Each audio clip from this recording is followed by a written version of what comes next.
Do you have more than $1,000 in your bank account? If you have too much money in your checking account, you're making a huge mistake. Any extra money that's not directed appropriately will find itself burning a hole in your pocket. This could result in missed opportunities, and it could mean significant delays to your retirement. In general, having 1 or 2 months of expenses in your checking account is the proper amount, with any more posing an issue.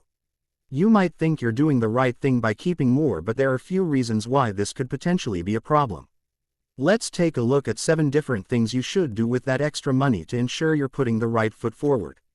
Watch to the end to hear what could be the best investment you will ever make.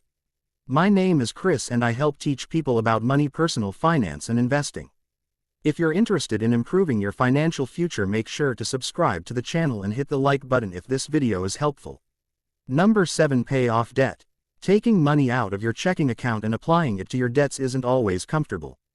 Doing this almost feels like you're spending that money because you're no longer in control of the funds. $5,000 sitting in your account feels much better than a $5,000 decrease in your mortgage balance. You might be reluctant to do this, but by applying extra money directly towards the principal of your loan balance, you'll be able to become debt-free much sooner.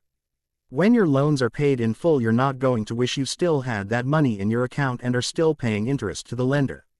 Use this money to pay off high-interest debts as soon as possible to reduce the total amount of interest you'll pay before focusing on low-interest loans such as a mortgage. Number 6. Create an emergency fund. Having a fully funded account for emergencies is an important step that should be prioritized. It's suggested that your emergency fund has 3 to 6 months of living expenses. If you're self-employed or have a variable income, 6 months is a better idea, while those with a fixed income and little financial risk should be fine with only 3 months. This should be a savings account that's accessible, and it should be reserved for strictly emergencies such as a job loss or major home repair. Having this money set aside for unfortunate circumstances will keep you from having to go into debt. The last thing you want to do when you're trying to improve your financial situation is go into debt due to some unforeseen cost. It can be tempting to skip this step because savings accounts pay very little interest. The value of your money will slowly erode due to inflation, but the added security the savings will provide is valuable. Number 5. Maintain your belongings. Preventative maintenance is the key to longevity with many of the things that we own, especially the items that are expensive to repair or replace. Putting any extra money into maintaining these expensive items could save you a lot of money down the road. If you're a homeowner, make sure you're doing the proper maintenance on your house. Servicing the heating and cooling systems will make them last many more years than one that's been neglected. Maintain your vehicle and stay up to date on services that will extend its life. You'd be surprised how long a car will last when it's been well maintained. This will keep it running well, but more importantly, a long-lasting car means you don't need to buy a new car every few years, wasting thousands in an endless cycle of car payments and high insurance premiums. Number 4. Invest. Once you have enough money in your bank account, you should begin to invest so that you can see that money grow. The sooner you begin investing into appreciating assets, the sooner you'll realize the power of compound interest and your investments will snowball. When people keep extra cash instead of investing, they're losing out on a significant amount of money. If you have $5,000 in cash in your checking account that's not being used, it's a wasted opportunity. By investing that money into an S&P 500 fund earning an average return of 10% after 10 years, that $5,000 will have grown to almost $13,000. After 20 years it will have grown to over $33,000, and after 30 years it will have grown to over $87,000. 30 years can be considered a long time, but when you make it a habit to have more cash on hand than is necessary, it's unmistakable how much money could be missed out on by not investing it. Number 3. Invest in yourself. As cliché as this sounds, making an investment yourself could be one of the best things you'll do, and it isn't something to ignore. There are many different ways you can do this, in which you choose comes down to personal preference. What's a skill that you've been interested in learning? Would you like to learn something that will help you make more money? Perhaps you'd like to get a college degree so you can increase your income with a new career, or further your college education in order to receive a better position. Learning how to become a better investor could provide exponential returns that will continue to reward you for your entire life. Learning doesn't have to be expensive either, as there are many resources available for free online. Even just reading a book could be a worthwhile investment in yourself that could give you the knowledge to get you where you'd like to be.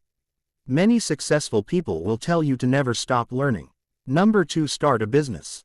Have you ever considered starting a business? Starting a business doesn't have to be as complicated as it sounds, and you can start small with just a few hours per week.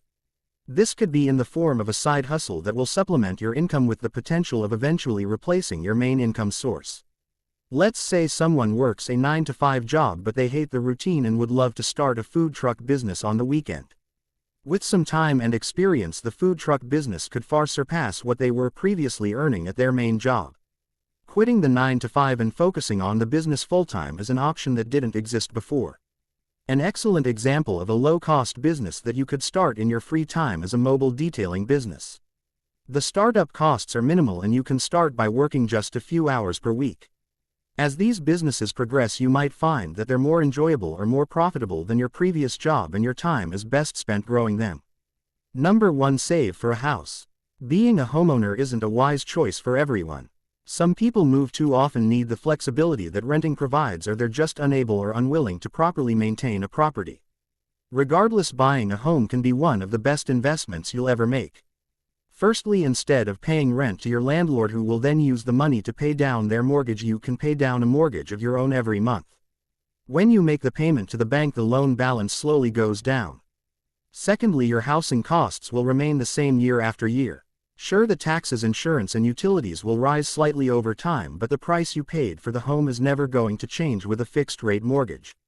You can enjoy the same payment year after year instead of hoping your landlord doesn't raise the rent beyond what you can afford.